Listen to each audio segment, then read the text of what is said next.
Sie glauben, dass auch nur ein Riss in das Gefüge unserer einzigen Bewegung gekommen sei. Sie steht fest, so wie dieser Block hier. If you're new here, make sure to subscribe to my channel for more captivating stories about the rise and fall of the greatest figures in history. Adolf Hitler, a name that shook the whole world in the 1900s. Hitler was born in a small Austrian town called Braunau am Inn on April 20th, 1889.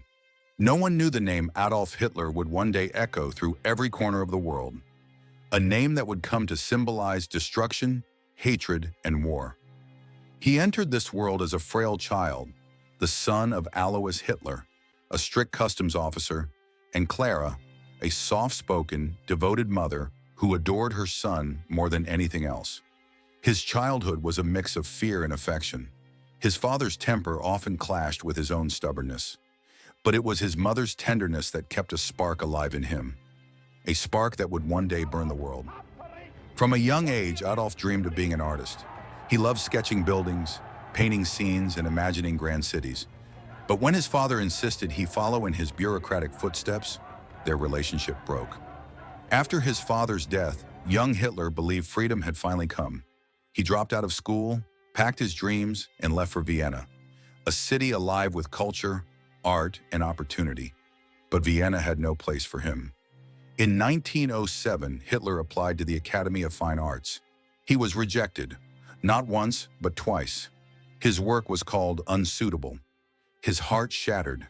He lost his mother that same year to cancer, the only person who had truly loved him. She died in his arms. He was 18, broke, and alone. The world had taken everything from him, and in that void, bitterness began to grow. He spent his early 20s in Vienna, living in homeless shelters, selling postcards to survive. The cold streets became his teacher. He watched the city's politics, its poverty, its wealth, and its divisions.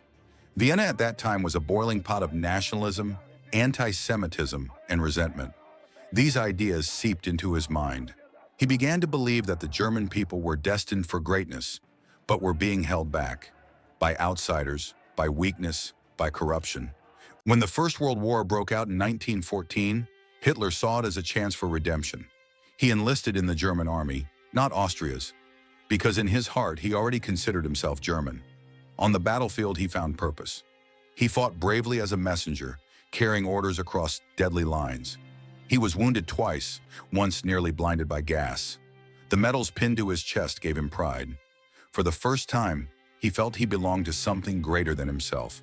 But in 1918, Germany surrendered. The war that had defined his life ended in humiliation. He was hospitalized, blind from gas, when the news came. Germany had fallen. The Kaiser was gone. The empire he had loved was broken. In that moment, something inside him turned to steel. The defeat of Germany became the defining scar of his life. He refused to believe it had been lost on the battlefield. Instead, he embraced the myth that Germany had been betrayed by traitors at home, Jews, communists, and weak politicians. This lie became his obsession. In the chaos after the war, Germany was a nation on its knees. Inflation soared, hunger spread. The Treaty of Versailles stripped the country of its pride, its army, and its dignity. Millions were desperate, angry, and searching for someone to blame. That anger would soon find a voice. Hitler returned to Munich after the war. The city was filled with revolutionaries, radicals, and soldiers without purpose. He joined a small political group, the German Workers' Party, a fringe organization with barely any members. But when he stood up to speak for the first time, something happened. His voice cut through the noise like a blade. The crowd listened. He spoke with passion, rage, and conviction. He blamed the government, the bankers, and above all, the Jews for Germany's collapse. People cheered. He had found his weapon, his voice. In 1920, the party changed its name to the National Socialist German Workers' Party, the Nazi Party, and Hitler, once a homeless artist, was now its rising star. He used his speeches to ignite the pain and pride of a broken nation. Germany will rise again, he promised. Soon crowds filled beer halls to hear him speak. His gestures were theatrical, his tone hypnotic. He didn't just give speeches, he performed them. Every word was fire, every pause a blade. But Hitler wanted more than applause. He wanted power. In 1923, inspired by Mussolini's fascist march on Rome, Hitler tried to seize control of the Bavarian government.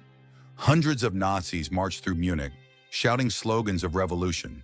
It ended in chaos. The police opened fire. 16 Nazis were killed. Hitler was arrested. For most men, this would have been the end. But for Hitler, prison became his stage.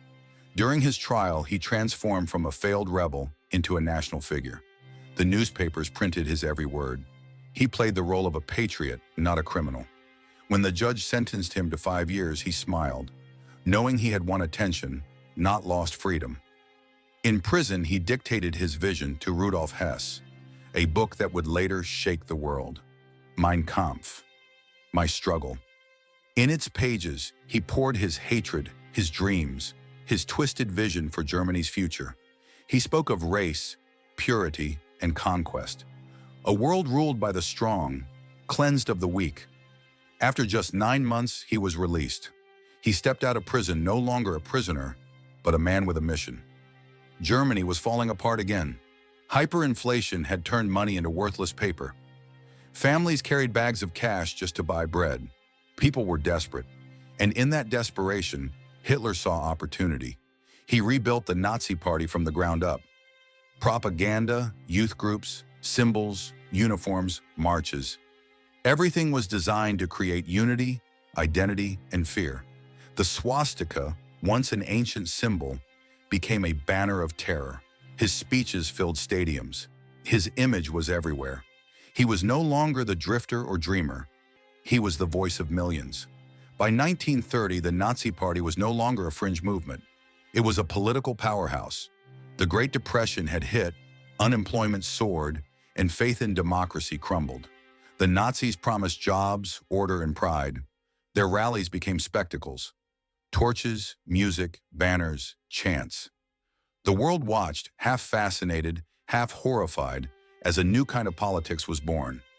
A politics of theater, manipulation, and fear. In 1932, Hitler ran for president against Paul von Hindenburg, the aging war hero. He lost, but his influence grew even stronger. No one could ignore him anymore. The following year, political chaos forced Hindenburg to make a fateful decision: to appoint Hitler as Chancellor of Germany, believing he could be controlled. They thought they could tame him. They were wrong. On January 30th, 1933, Adolf Hitler, the failed artist, the forgotten soldier, the bitter dreamer, became Chancellor of Germany. Crowds gathered with torches as church bells rang. The streets echoed with the sound of cheering. Many believed a savior had arrived to restore their nation's pride. Few understood the darkness that was about to begin. Within weeks, the old Germany started to disappear. Ohne 3 Monate vergangen sind, wird euer Terror beseitigt sein. So wahr wir das verantwortlich.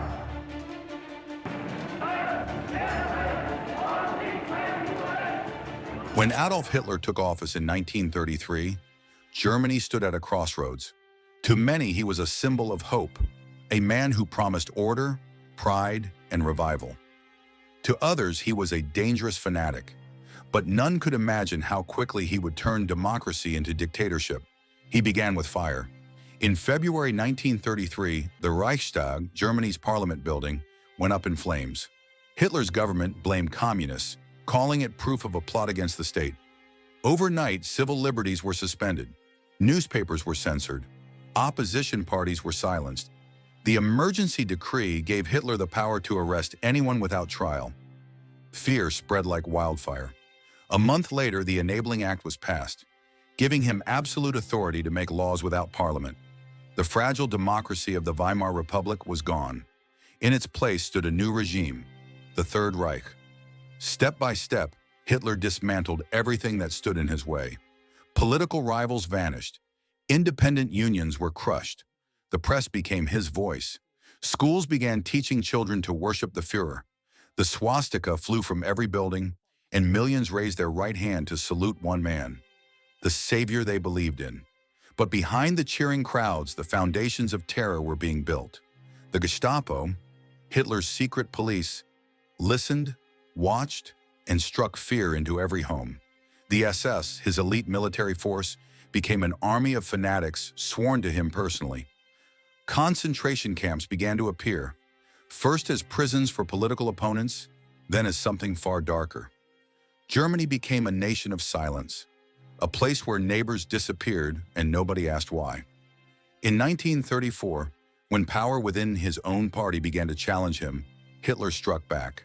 On a summer night known as the Night of the Long Knives, his men murdered hundreds. Party leaders, rivals, even former allies. There would be no dissent, only obedience. Weeks later, President Hindenburg died. Hitler seized the moment. He merged the roles of president and chancellor and declared himself Führer, the supreme leader of Germany. The oath of loyalty sworn by every soldier, every official, and every child now carried one name: Adolf Hitler. He had achieved what he always dreamed of: total control. But control was never enough. He wanted greatness. He wanted an empire. He wanted a world remade in his image. He began to rebuild Germany's military in secret, defying the Treaty of Versailles. New tanks, new planes, new soldiers marched under his banner. The world watched, but did nothing. Propaganda filled every corner of life. Films, posters, and speeches told the German people they were chosen, a superior race destined to rule. The idea of Aryan purity became state policy. Jews were stripped of rights, forbidden from certain jobs, banned from schools, and humiliated in public. In 1935, the Nuremberg laws declared Jews no longer citizens of Germany. They were outsiders in their own homeland. It was the first step on a road that would lead to horror. Hitler's dream was expanding, not just inside Germany, but beyond its borders. He spoke of Lebensraum, living space for the German people, and he intended to take it by force. In 1938, German troops marched into Austria. Crowds greeted them with flowers and salutes. The world called it the Anschluss, the union of Austria and Germany. No shots fired. One country gone. Then came Czechoslovakia. Under pressure, the Western powers, Britain and France, signed the Munich Agreement, allowing Hitler to take the Sudetenland in exchange for peace.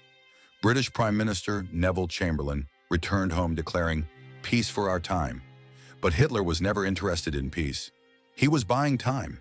In March 1939, his troops took the rest of Czechoslovakia. Europe began to understand what was coming, but by then, it was too late. Hitler's next target was Poland, but to strike it, he needed to make sure the Soviet Union would not interfere. So he shocked the world by signing a non-aggression pact with Joseph Stalin. The two dictators secretly agreed to carve Poland between them. On September 1st, 1939, Germany invaded Poland. Tanks roared across the fields, planes screamed overhead, and the world went to war again. World War II had begun. Britain and France declared war, but Hitler's forces moved with terrifying speed. Within weeks, Poland fell. In 1940, his army swept through Denmark, Norway, Belgium, the Netherlands, and France. One after another, Europe's defenses crumbled. Paris fell in 6 weeks. Hitler stood at the Eiffel Tower. The artist who had once starved on Vienna's streets was now master of Europe. Only Britain remained. He ordered the bombing of London, the Blitz, hoping to crush the British spirit. But Britain refused to fall. "We shall never surrender," declared Winston Churchill. And though bombs rained from the sky, the island nation stood defiant. Frustrated, Hitler turned his eyes east. He broke his pact with Stalin and invaded the Soviet Union in 1941 under Operation Barbarossa, the largest military invasion in history. Millions of German soldiers crossed the border, expecting a quick victory, but they found themselves in a land that swallowed armies, vast, cold, and unending. The war on the Eastern Front would become a nightmare. Entire cities, Leningrad, Stalingrad, became battlefields of fire and starvation. But behind the lines, something even darker unfolded. The Nazi regime began implementing what they called the final solution, a plan to exterminate the Jewish people of Europe. Trains carried millions to concentration camps, Auschwitz, Treblinka, Sobibor. Men, women, and children were herded into gas chambers. The cruelty was industrial, the scale unimaginable. 6 million Jews were murdered. Millions of others, Roma, the disabled, political prisoners, Slavs, were also killed. What began with words of hate ended in genocide. By 1942, Hitler controlled more land than any ruler in modern history, yet the very empire he built was cracking beneath him. The tide was turning. At Stalingrad, his army suffered a crushing defeat. Hundreds of thousands of German soldiers were killed or captured. The myth of invincibility was broken. From that moment, Germany was no longer advancing. It was retreating. Allied forces, Britain, the United States, and the Soviet Union, united against him.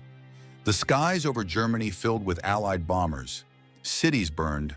The same factories that had once built Hitler's weapons now lay in ruins. Still, he refused to surrender. He called on the German people to fight to the last breath. Children were sent to battle. Entire towns became fortresses. By 1944, the Allies had landed in France. D-Day. From the beaches of Normandy, they pushed back across Europe. The Soviet army closed in from the east. Germany was being crushed from both sides. Inside Hitler's circle, paranoia ruled. He trusted no one. Generals who disagreed were executed. Even his oldest friends fell victim to his rage. That same year, German officers attempted to assassinate him with a bomb hidden under a table. The explosion tore through his meeting room. But he survived. He emerged, burned and shaken, convinced that fate still protected him. But fate was running out. By early 1945, Berlin was surrounded. Hitler's empire, once spread across a continent, was reduced to a city of rubble. He refused to leave the capital. He chose to die in it. In the underground Führer bunker, his final refuge, he raged at his generals, blamed his allies, and dreamed of armies that no longer existed. He was a ghost commanding shadows. The world above him was ending. If you're new here, make sure to subscribe to my channel for more captivating stories about the rise and fall of the greatest figures in history.